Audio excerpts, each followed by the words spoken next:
અત્યારે જો 4 વાગી ગયા છે અને માર્કેટની વિઝિટમાં આવી ગઈ છું હું. અહીંયા જો બધું વૂલનનું બનેલું છે, હેન્ડમેડ આઈ થિંક. વાવ, આ બધા એનિમલ્સ છે ને 10 પાઉન્ડની છે લોકોની પ્રાઇસ. અને આ બેગ છે 40 પાઉન્ડ. આને બનાવવા કેટલી મહેનત કરી હશે. બધાને જય શ્રી કૃષ્ણ અને જય સ્વામિનારાયણ. વ્લોગ આજે આફ્ટરનૂનથી સ્ટાર્ટ થાય પણ અત્યારે એવું લાગે છે ઇવનિંગ થઈ ગયું હોય ને એવું. એટલું બધું આમ અંધારું થઈ ગયું છે ને. અને વરસાદ આવવાનો છે, ફાઇનલ છે. આખું વીક વરસાદ છે હવે અહીંયા. જો વાદળો બરાબર ઘેરાયેલા છે. ચાલો હું મારા પાઉન્ડ શોપમાં વિઝિટ કરી લઉં થોડી.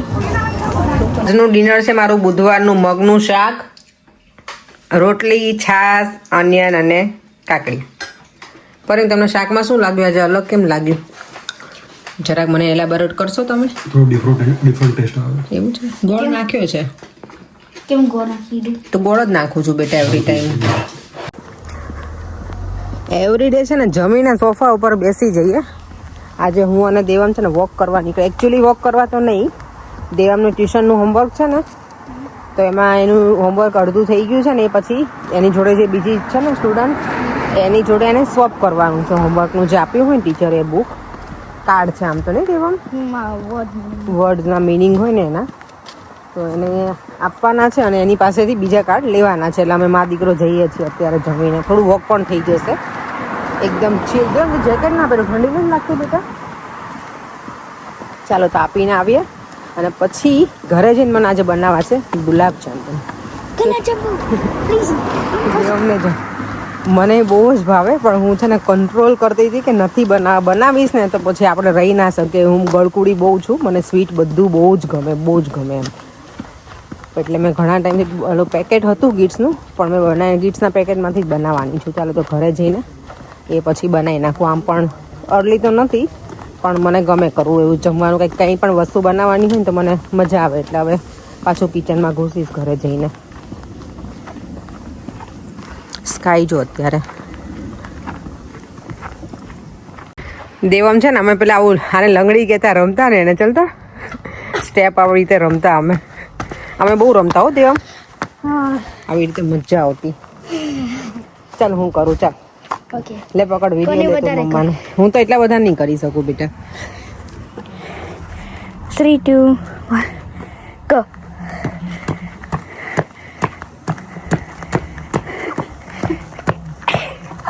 થર્ટીન કરી દીધા દેવ અમે. 13. હું વધારે હવે કરીશ. ના થાય બેટા, હવે હવે થાક લાગે. Let's see if I can do more than 13.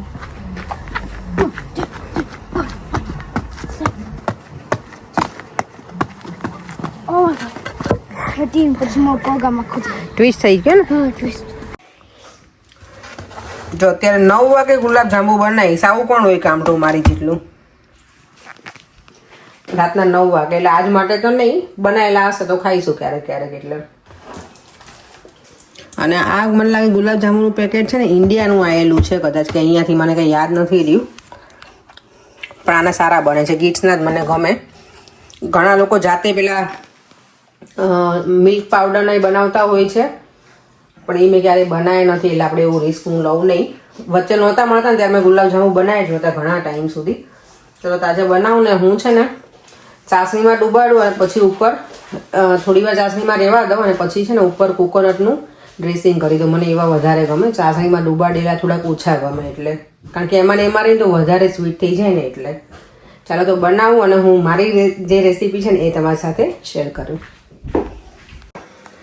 તો બીટ્સનું પેકેટ લઈ લીધું છે આજે, એનું જ છે રેડીમેડ. અને એમાં લખેલું પાણી કે દૂધ. હું નોર્મલી પાણીથી જો ડો બનાવું એનો, કારણ કે પાણીથી બનાવીને તો વધારે સારું. દૂધનું બનાવેલું હોય ને પછી લાંબા ટાઈમ સુધી રહે તો એ મજા ના આવે, સ્મેલ આવી જાય. એટલે તમે લાંબા ટાઈમ સુધી ગુલાબ જાંબુ રાખવા હોય ને તો દૂધ નહીં એડ કરવાનું, પાણીથી લોટ બાંધવાનો.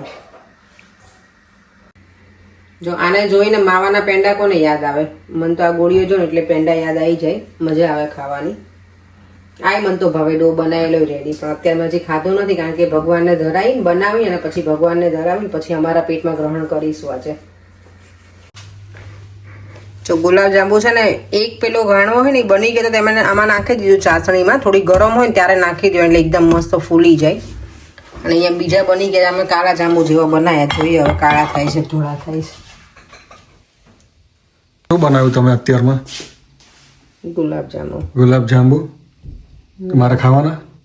મારા માટે, મારું અને દેવા માટે. તમારે તો diabetes sugar level border line હોય એટલે ના ખવાય. બોર્ડર લાઈન હોય તો જ ખાવાનું હોય. મને ખબર હતી એટલે જ હું બનાવતી નહોતી આટલા ટાઈમથી. આ પેકેટ હતું ને તોય પણ આજે મેં ચલો બનાવું.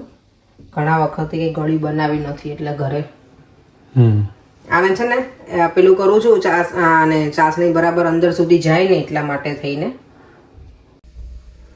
ગુલાબજાંબુ જો ચાસણીમાં ડુબાડી દીધા છે મેં. સોયથી થોડા થોડા પેલા હોલ કરી દીધા એટલે ચાસણી છે ને છેક સુધી જતી રહે. હવે બસ આને બંધ કરીને રહેવા દઈશ. સવારમાં મસ્ત બની જશે. સવાર સુધીમાં એકદમ સરસ થઈ જશે.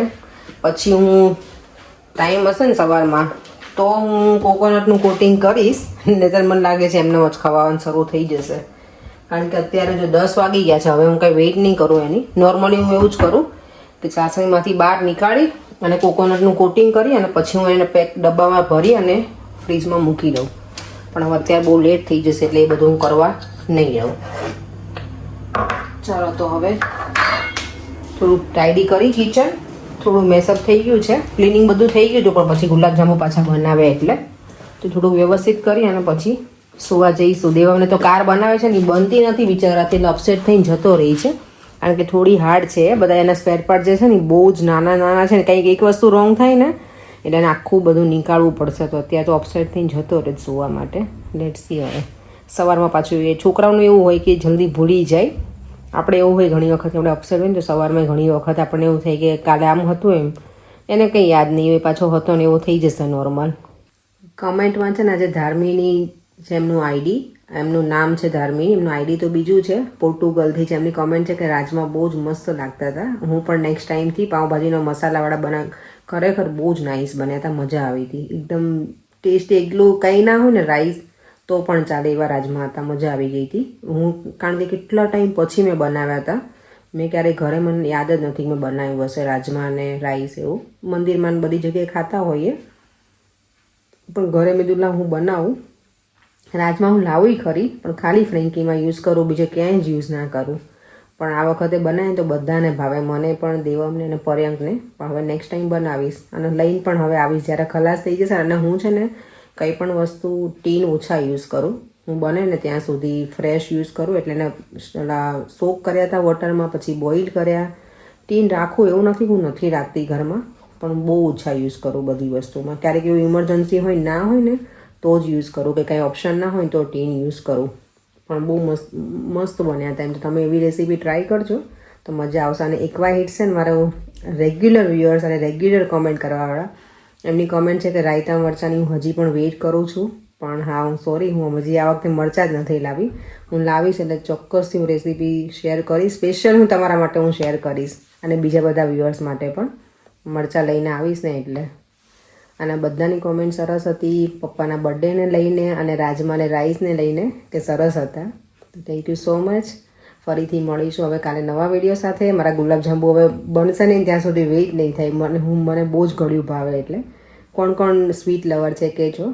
અને ગુલાબજાંબુ કોના ફેવરેટ છે? ગુલાબજાંબુ છે ને નોર્મલી મેં તમને જેવી રીતે કીધું એવી રીતે હું બનાવું છું, કોકોનટને એવી રીતે.